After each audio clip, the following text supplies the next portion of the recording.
Less than 24 hours, Georgians will be under a shelter-in-place order. McDonald, though, said he did not know the man was handcuffed and was trying to use his foot to pin him to the ground so he could be handcuffed. If your friends, neighbors, or local organizations are not complying, report them to us.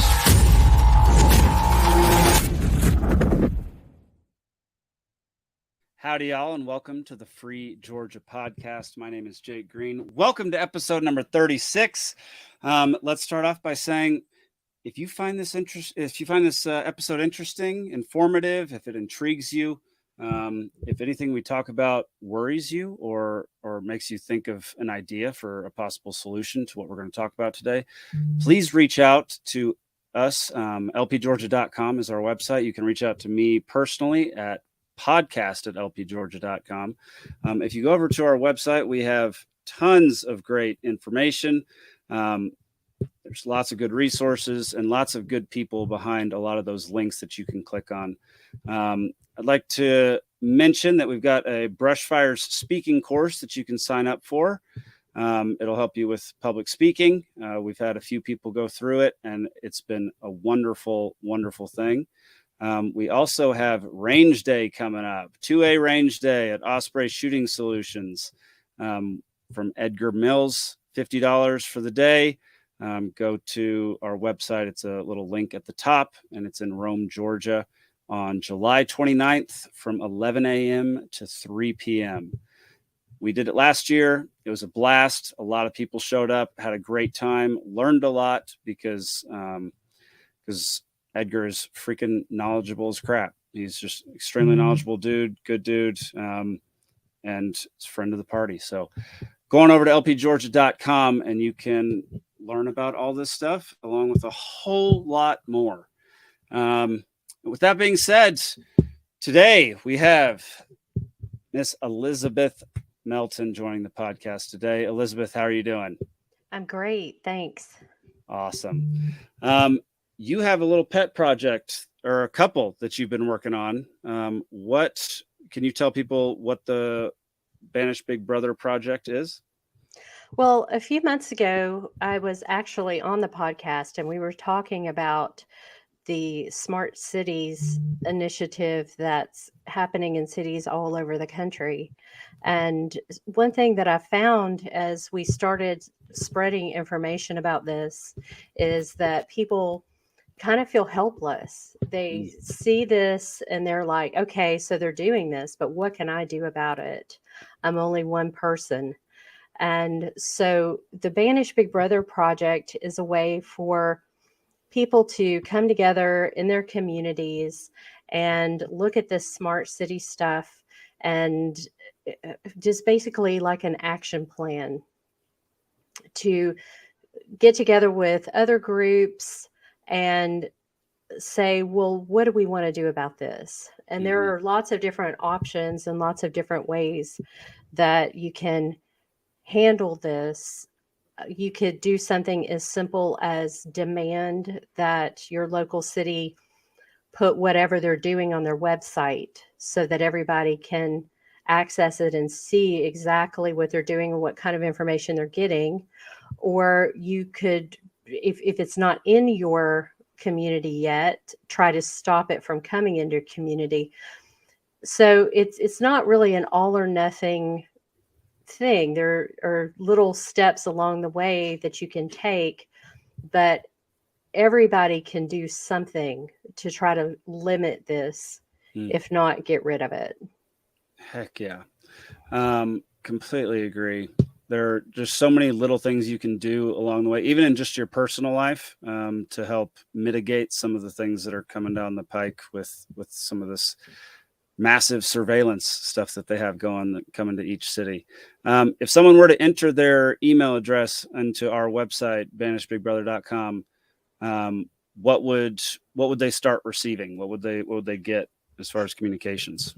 Well, the first thing that you get is the PDF, which is like a step-by-step guide, what we call our toolkit for addressing surveillance. But also you will be getting updates. You'll be getting smaller emails with chunks of information that kind of expound on different parts of it and help it to make more sense. Gotcha. Yeah. And so how did you start working on this project? Like, was there a certain event that made you go, oh, this needs to be a thing, so let's make it happen? Well, I've known about it for quite a long time, but I didn't realize the scope of it, and I didn't realize how far along it had come, because a lot of these things come through kind of under the radar screen. And I'm finding that it's not only the general public that's not fully aware of what's going on. Sometimes even the people that are voting for this don't know precisely what all of this technology does. So in my affiliate, I got together with some of our other members, and we were putting together a voter guide for a local election. And one of the people that we interviewed was an incumbent who knew that we had concerns because it had just been in the news that they had purchased 2,000 surveillance cameras using a COVID grant to install in the city. And so that was our first question. And so in this voter guide, we're basically putting out there, these are the candidates that we think align best with libertarian values. So of course that was the number one question, is what do you think about these surveillance cameras? And so as a result of that, one of the people knew that I had concerns about this and invited me to a smart city meeting. And this was an implementation meeting, not a public meeting, but this was the tech people and the people on the inside, like in the city and so forth. And I just really was alarmed by what I saw. Wow. Can you talk about some of the things that you did see in that first meeting and some of the stuff that you've seen since then, just for anybody who's unaware of what's going on? Well, I didn't realize the scope of what they were doing and how a lot of people think, okay, you're in public. You don't have a reasonable, it's not reasonable for you to expect that you will be private when you are in public. Right. And so that kind of makes sense, is if you're walking down the street and someone walks by and takes your picture, there's not a whole lot that you can do about that. However, when you're talking about using facial recognition or license plate scanners, these personally identify people. And when you have these going all over town, they basically are tracking everywhere that you go, and they're databasing it. So this is not just someone in public being seen by their fellow citizens. This is equivalent to stalking. Right. If another citizen followed you all over the city and made notes of everywhere that you went and everyone that you talked to and everything you did, that would be illegal. Right. But I mean, if you're not doing anything wrong, why should you care, Elizabeth? Oh, yeah. And I tell people, well, maybe you're not doing anything wrong now, but you don't know who's to say that what you're doing right now won't be illegal at some point in the future. Yep. And this come back to haunt you. And that sounds, I know when I talk about these things, a lot of times people, it sounds kind of hyperbolic, like I'm exaggerating, but we have to look at real life examples of how this has been used in the world. And I always tell people, when you want the government to do something for you, you have to give the government certain powers to do that. So then you have to ask the question, what would this power look like in the hands of the worst possible government? Whether that be totalitarian or whether that just be an incredibly inefficient government, either way, you have to ask that question, because by all the laws of probability, at some point you're going to get a really horrible government. And so the when you think of some of the ways that this has been used, like in Myanmar, there were people who were opposed to the military there. They were peacefully protesting, speaking out against the military. Then the military has a coup and they're in power. Some of those same activists, using this same technology that they are implementing now, use that technology to find them, hunt them down, and execute them. So that is an extreme example. Will something like that ever happen here? My goodness, I hope not. But we have to consider, if you're thinking that this cannot be used in those kinds of ways, then to me that's just being willfully ignorant at this point, because that should always be in the back of your mind. Yeah, I mean, especially after 2020, that should absolutely be in the back of your mind. All the horrible things that the government did to private citizens who weren't hurting anybody during that time is pretty. You kind of have to have your head in the sand in order to ignore all of that, and it's sometimes can get super frustrating. Well, and it just seems to me like so much of that has been forgotten. I mean, there were people that had to wear ankle bracelets after testing positive for COVID to make sure that they didn't leave their house. Man. I mean, that happened in this country, and people just, it's like it never happened, and they just forgot about it. Yep. People have really short memories. Like, I mean, and you don't even have to go to extreme examples either to like the whole argument, well, I'm not doing anything wrong. Well, at some point you could be doing something that they consider wrong. Like FDR banned gold, like something as simple and as intrusive to your economic freedom as that. Like that happened during the 40s or during the 30s, I guess. And things like that have happened many, many, many times over the last 80, 90, 100 years. And they're going to keep happening, especially when the surveillance and the watchful eye gets bigger and bigger. And it really doesn't matter where you fall on the political spectrum. Right. This should matter to you. And I have like a couple of examples. So if you are a right-leaning person, you probably take your gun rights serious. So they're going to know every time you go to a gun store.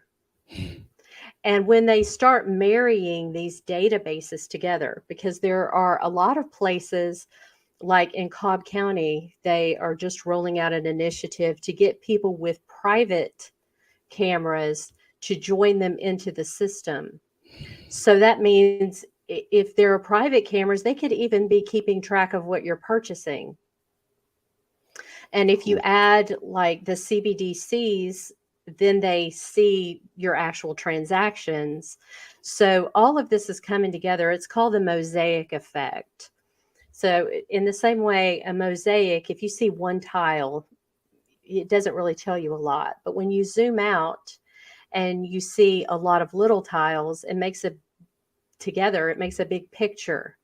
And so these little tiny pieces of data that you produce as an individual, when they start marrying all these together, it gives them a very clear picture of your life and who you are. So if you go to a gun store and say that the gun laws change, they'll know what you have. Yeah. There recently with the Roe versus Wade decision, there was talk of an abortion law that would penalize someone that left the state to get an abortion and come back. Well, if they're going to know that you went to the CVS and purchased a pregnancy test and left the state, that could set you up for suspicion. And so all of these different things, it doesn't matter where you are in the political spectrum, it should matter to you. You should not want this to happen. Right.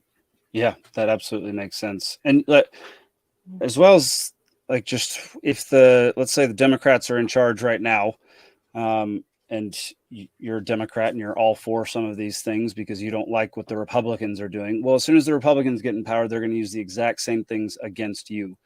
And so the best, so that no matter who's in power, your rights can't be trampled. Right. And we never know when the political winds are going to change. Mm-hmm. So yeah, it's just better. You don't want these kinds of things out there, no matter even if you like the people who are in charge at the moment. Right. And we, like, speaking of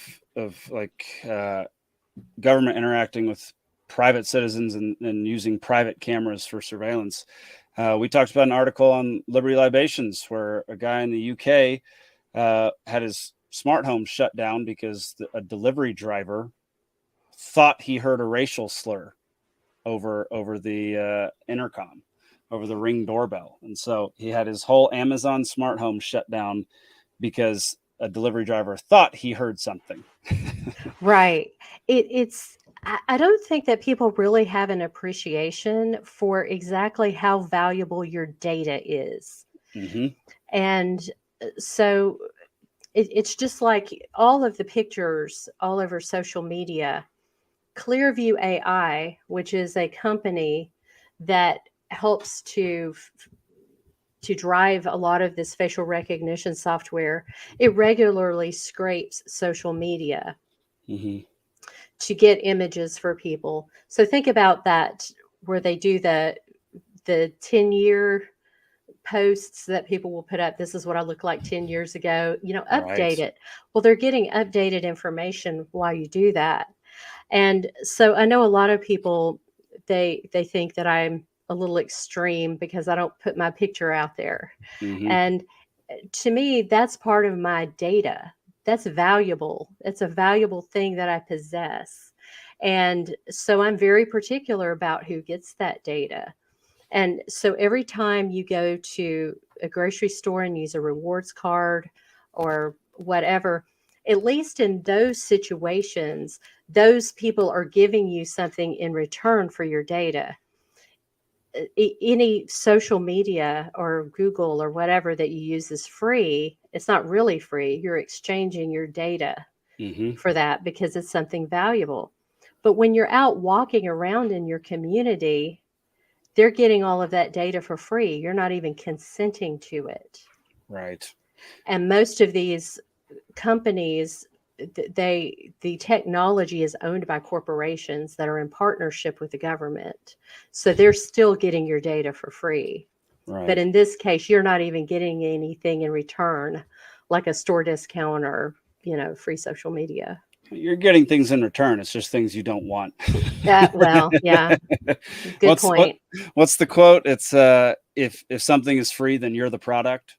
That's right. That's right.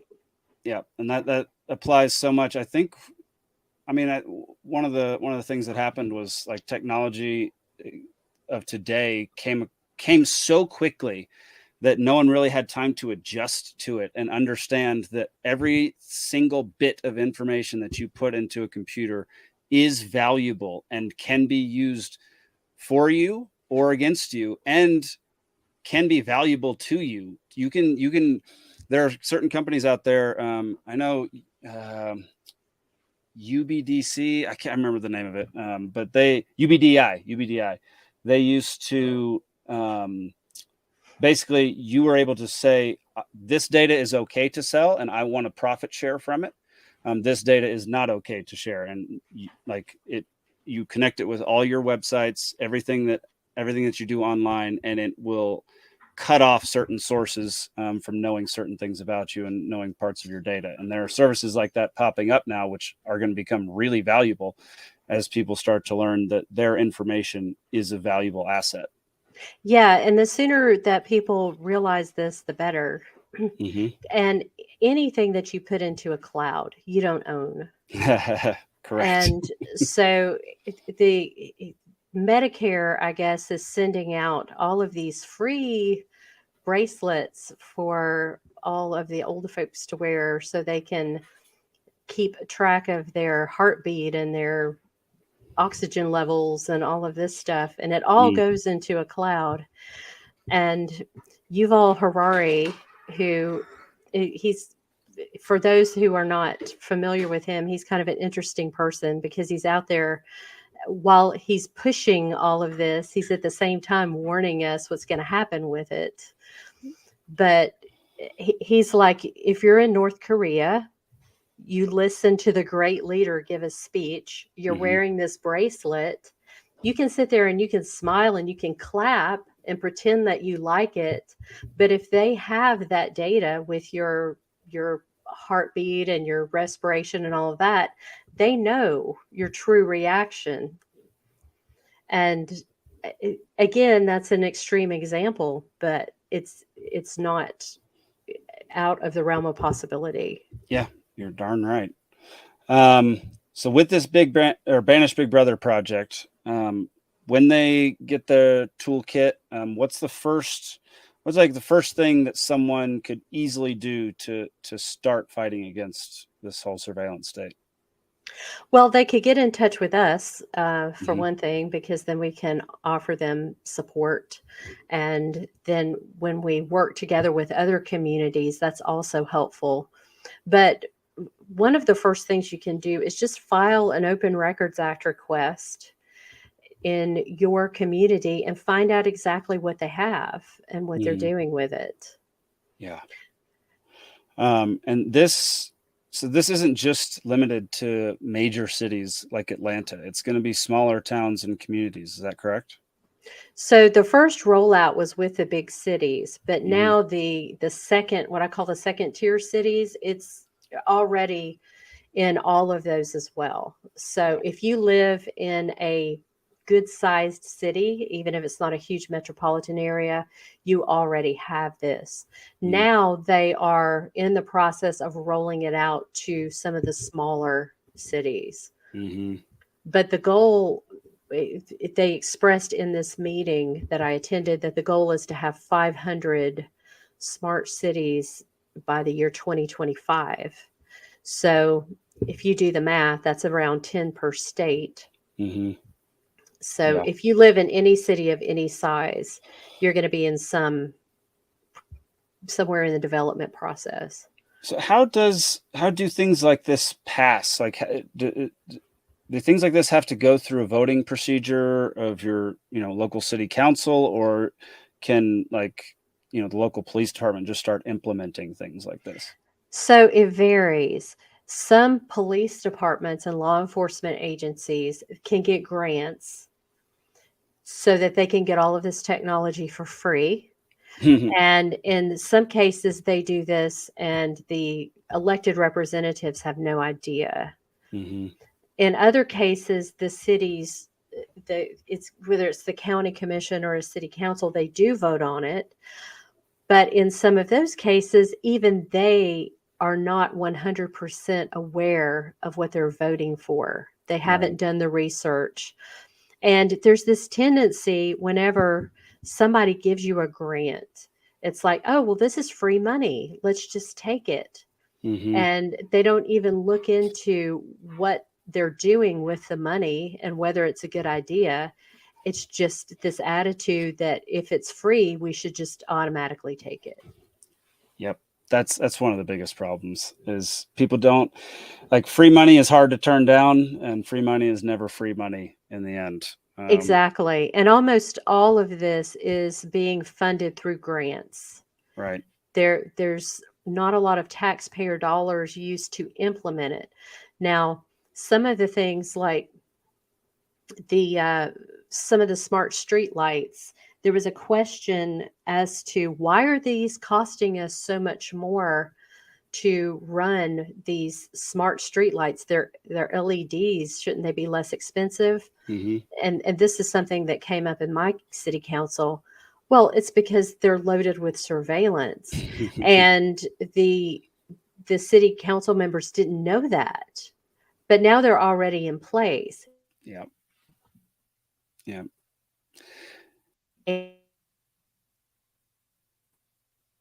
Uh-oh. I think we lost Elizabeth for a moment. She came back for just a second, but I mean, she's completely right about people not understanding what is in the bills that they're passing. there are so many times where a bill will get passed and the people who are passing it didn't read the whole thing. And that is a huge problem. Like, you want to talk about not representing your best interests and like the people you're voting for not representing you and what you want. That just not reading a bill is a very basic problem that is completely fixable.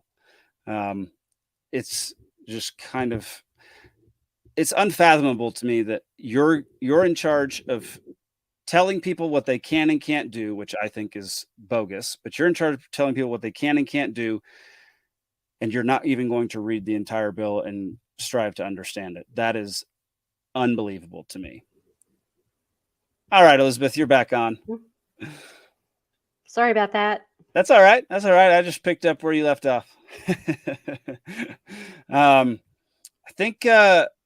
think we can wrap up there, Elizabeth. I think this is a good point for people to go to banishbigbrother.com, enter your email address, and get your toolkit on how to fight these smart cities and how to fight against mass surveillance of you and the people around you.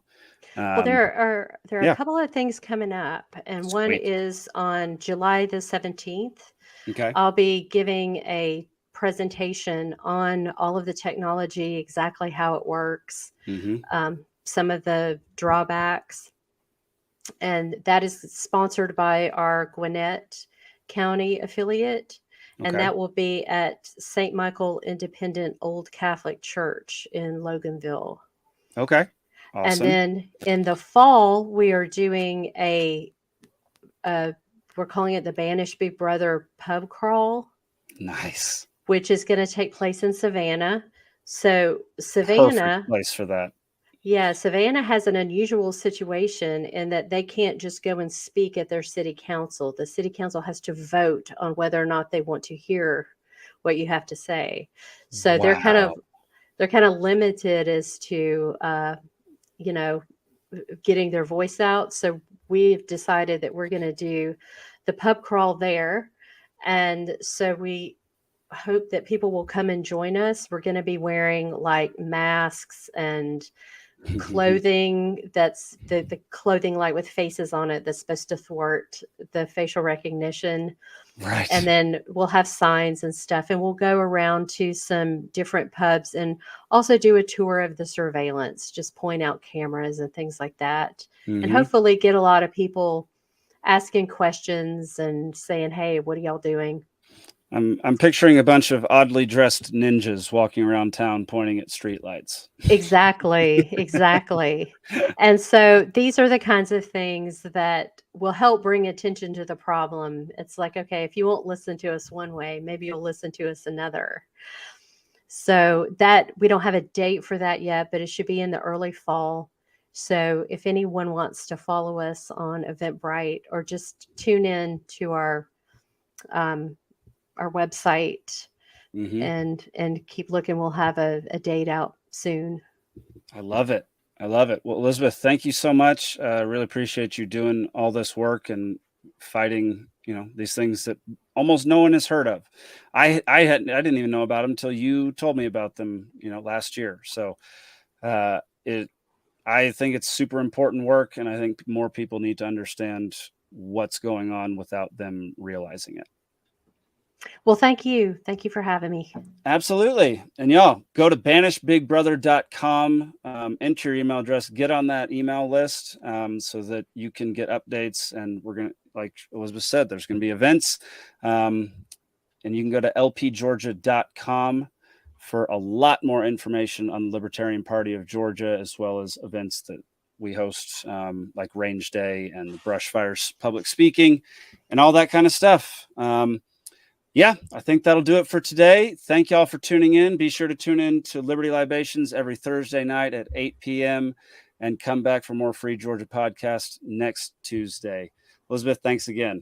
Thank you. All right, we'll see y'all later. Peace.